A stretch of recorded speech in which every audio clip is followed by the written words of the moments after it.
Hi, my name is Kayla Etheridge and I work for the Office of Field Operations at the Baltimore Field Office. I'm currently detailed at Manassas Air Branch as a supplemental aircrew member.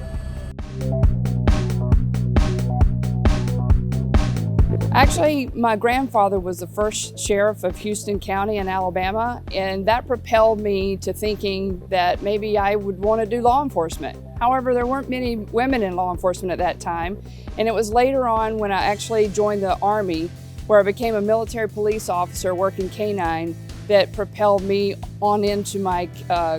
career in law enforcement as a K-9 handler in Los Angeles.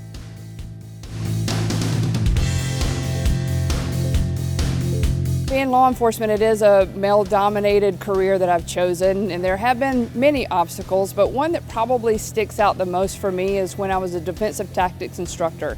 It seemed like my counterparts that were instructors could walk in the door and start right away with talking about the tactics that they were going to teach them for the day, and there were no other questions. But a lot of times when I walked in the room, it seemed that I would have to give them my whole resume and the type of jobs that I used to do that warranted me teaching them about defensive tactics for the day.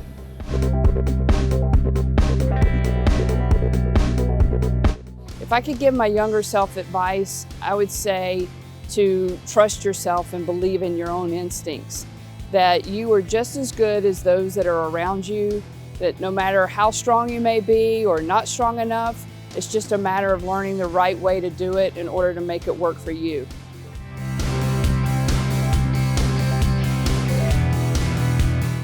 When I first started as a police officer in a small town in Ozark, Alabama, I was given my counterpart who had just left the agency his uniforms. So I had to go and take them and get them altered and shortened, not to mention they were worn in pretty well. So as time has progressed, we actually have uniforms that are tried on by women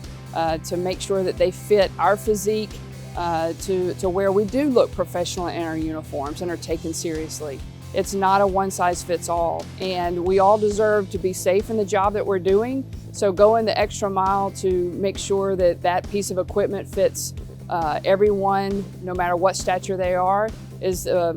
way that we have come leaps and bounds, I think, over the years. I'd like to be remembered as someone who took on a role that no matter whether she was 100% knowledgeable about the role or not, that she was willing to get the information she needed in order to make that job successful for not only herself, but everyone in that department, as well as leaving the place better than what she found it.